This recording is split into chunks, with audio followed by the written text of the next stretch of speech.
All right, we're wrapping up another year. It's hard to believe. And putting this video together today, I really wasn't sure what I wanted to bring to the table. And I always want to offer something that's of value and that's sincere. And I was going to talk about a product like I'm really excited about, but honestly, I'm just where I'm at right now. I'm sick of hearing of the next product that's gonna fix me, the next product that's better, the next thing I should buy to make me a better me. I'm sick of it. I will avoid certain influencers because I am such a sucker. I'm such a sucker to buy new and it's kind of fleeting. There are certain things I get that I really think is an investment and just helps me show up better for sure, yes. But at every turn, a better concealer, a better lotion, better whatever, like use this affiliation code. I'm kind of tired of it. And when I think about like what I'm showing up with, I wanted to share with you something that's probably not so sexy, but the theme that I'm working through right now, or like really noticing and what's really helping me. And that theme has been that I'm recognizing I'm making things harder than they need to be. I am showing up in a reactive way, and in general, it makes things harder than it needs to be. That is the theme. It comes with a sense of stress and anxiety that is unnecessary. If you're watching this channel, it means you have an internet connection. If you're watching this channel, it means you have access to a device. We are living in a time that affords us luxuries that other centuries, other generations would have never thought of. Yes, things aren't perfect. Yes, there are challenges 100%. But we don't have it all that bad is what I'm recognizing more and more. And I just want to share with you quickly some things that this past year have been these small shifts. They're free. And for an average person, it's like myself, it's changed everything. And as if I can just remember to do these things, and if I could like keep these things in check, because I swear I'm learning the same lessons over and over, relearning the same lessons out of necessity. I just want to share these things with you. And if you like videos like this one, please let me know. This is somewhat experimental. As you can tell, it's just me being straight up. My goal of this channel is to bring value. My goal of this channel is personally to have an outlet, to have something, a kind of art form. And when I go in with thinking about what is going to get more views, I realize I'm not aligning with that. And that gets to the first revelation this year that's made a difference. I think it's been this year. Maybe it's been the last 2 years. I'm not certain. But it's asking the question, what are you really seeking? So for me, with this YouTube channel, what am I really seeking? Do I want to be a YouTube star? Not really. Do I want to be famous? No. Do I want to just make a bunch of money out of YouTube and retire? I mean, great. That'd be nice, but that also comes with a lot of pressure. I don't know that I want that. The things day in and day out that make me enjoy this is it gives me something. It gives me something. I think so many of us, we're caught up in our work, we're caught up in our life, and like, do we have something of our own that we are creating? That's what it is for me. So when you're buying something or when you're doing something, what are you really seeking? That is a question that I'm asking myself more and more. Trying to keep this short, so I'm going to leave it at that. What are you seeking? Another big lesson, and this is what I've learned from my husband, is to speak your need. I know that I go in sometimes with these assumptions that people are wanting something of me or expecting something of me, and I am resistant to it, but I do it anyway because I'm a people pleaser. And by making the small adjustment of speaking my need, I have found my assumption was completely off. One example being, my husband and I have dinner most nights together, but there are times where I don't want the same thing he wants. And sometimes we'll just say, why don't you do that for dinner tonight? Or, this is what I'm looking to do. Maybe we have a choose your own adventure night where he will go and get dinner on his own. I'll get dinner on my own. Sometimes we'll have choose your own adventure days where we just want to do our own thing. And that comes out of at least one of us speaking our need. And you could come up with countless examples of that. speaking your need about the time you're supposed to meet a friend. Maybe it's going to be tight for you, but you don't want to let them down because you already made the plans and it makes you uncomfortable, and you speak your need. That time may work out better for them too. You never know. Your need may be in line with theirs, and maybe they haven't spoken it either. This is a big one, and this is one that, I mean, on some level, you could say I've made videos of this with talking about the power of using guided hypnosis, but the power of challenging your belief systems is a big one and a major lesson I continue to relearn. I have these belief systems about myself and about what people expect of me or what I expect of myself, and a lot of those belief systems don't serve me. And by coming up with examples that challenge that belief system, I've been able to work through it. So one example, being that I don't stick with anything, and I challenged myself. I challenged that belief system by saying, well, I stuck with school. I went through school all the way and graduated college. Obviously was able to stick to that. And somehow I've been able to stick to YouTube.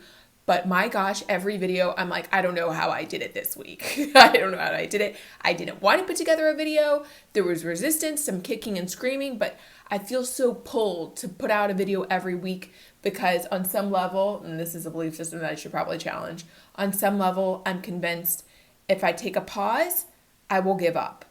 Not to mention, I just feel this pull. It's like an intuition, like I need to do it. I need to do it. So challenging belief systems, using guided hypnosis to challenge belief systems about maybe social anxiety or your relationship with food or with your body. There's many belief systems we all have that aren't serving us. And if you can recognize what those are, challenge them, work through them, major.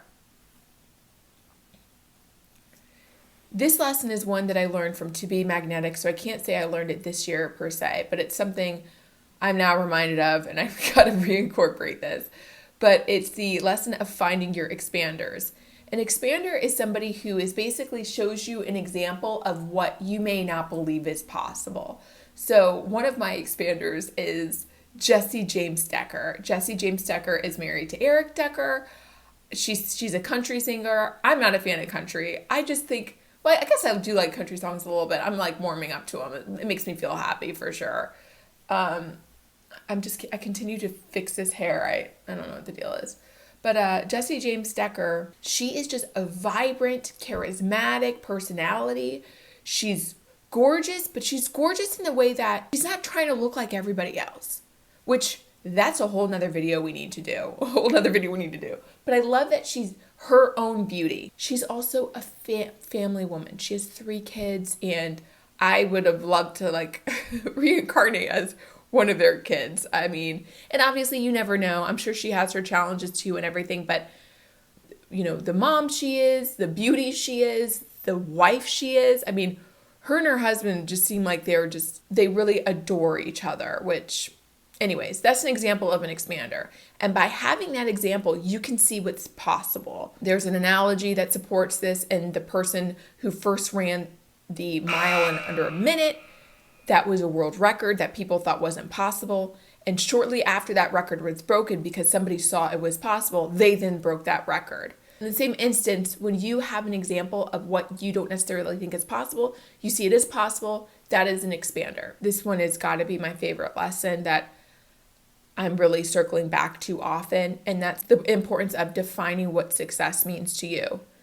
On a worldly level, success means making a certain amount of money or having a certain amount of abundance or having certain material things or looking a certain way, being a certain weight, blah, blah, blah. I mean, you could just name all these things of what success means. It varies from person to person. But I recognized that I would reach some of these levels of success, and by reaching these levels of success, it was somewhat deflating because it didn't make me feel good. If anything, it was somewhat depressing because I was like, this should be enough. This should be enough. And I'm sure this probably isn't the best idea of success. And I know there's variety of what success is, but I feel successful. Not only is it defining what success means to you, but defining what success feels like for you, because that's what we're always driving at, is the feeling. When, somebody wants to be a certain weight, being that weight doesn't necessarily matter. It's the feeling they anticipate would come with that weight that really matters. Because I can tell you, you can reach your goal weight, and if you feel like absolute garbage, who cares? Who cares? It's all about the feeling. It's all about the feeling. So I realized that I feel successful when I'm dressed well, my hair is done. I'm a work in progress on doing my hair. Like, by golly, I'm going to learn how to make like a full-on blowout. Like, by golly, I'm going to have that skill set down. My hair doesn't really hold a curl. It can be wonky sometimes. I'm working through it. By golly, I'm going to be great at it. But looking good, like feeling put together, I think it's a sign of like respect for myself. Feeling put together and organized. That's when I feel successful. My purse is organized, my house is organized and clean, and I'm well dressed. I haven't gotten there yet, by the way. I think I've been there before, but if you were to look around my office here, you can't see anything in the background, but let me tell you, it's not organized right now. But I know when I reach those points, when I have those moments where I feel organized and like put together, I feel successful. All the materialistic stuff doesn't matter for me anyways. The amount of money I have in the bank doesn't matter for me anyways. Hell yeah, you want to have a buffer for sure, else I don't know who you are that wouldn't be stressed, but you get what I'm saying. I hope you do. Okay, so defining what success means for you and what that feels like for you, because it's always about the feeling. And again, these are all things that I'm learning for myself. I don't want to come across like I'm telling anybody what to do. If this resonates with you, great. Like, I hope it does. And I hope that you share what works for you. This is a recent one. I've recognized how important it is to surround yourself with people that actually get you. People that understand you. People that you don't feel like you have to explain yourself to. People that get you. That's a certain type of love. And, I have a longtime best friend. She couldn't say anything that would ever like really upset me or offend me, and vice versa, because I get her. If she ever did say something that would offend me, we would explore it. I'd be like, where's that coming from? Like, I wouldn't be immediately put off by her, is what I'm saying. Like, I get her, she gets me. And then I've recently made a friend where it's like, I feel like she got me out the gate and I get her, and we just like are sudden besties. So that's a big thing. Sometimes being with people, like, I'm sorry, I'm at a point now where if I'm ever invited to an event where I only know one person, I don't want to go. It's just too much for me. That's not how I want to spend my time. No offense to those people I don't know, but that's not how I want to spend my time, because it's important for me to be around people that get me. There's nothing like trying to get people to like you and then you say the wrong things and it's uncomfortable. That's a belief system, by the way. All right, and then the last one that is a very recent one that I'm picking up on out of this awareness that I'm so reactive through my day and just trying to keep up with things and just, again, very reactive, is the importance of taking a moment. Taking a moment, not like taking a moment by just like getting on YouTube and vegging out, but taking a moment of like, have your coffee and don't do anything. I think it's a type of meditation in a way. But we always just like, always have something. You need to do this, now that. Like, what's next to-do list? Take a freaking moment to just do nothing. Be present. Take a moment. That's been helping me a lot. So anyways, those are the things that I'm realizing will help me make life a bit easier out of the awareness that I'm making things harder than they need to be. And I could go on and on, especially with specifics on this, but I'm just sharing this from a place of where I'm at, from sincerity, what I'm working on, in the hopes that it helps you, in the hopes that you have something to share. And this is kind of experimental. If you like this, let me know. And in general, I know that the holidays, as fun as they can be difficult too.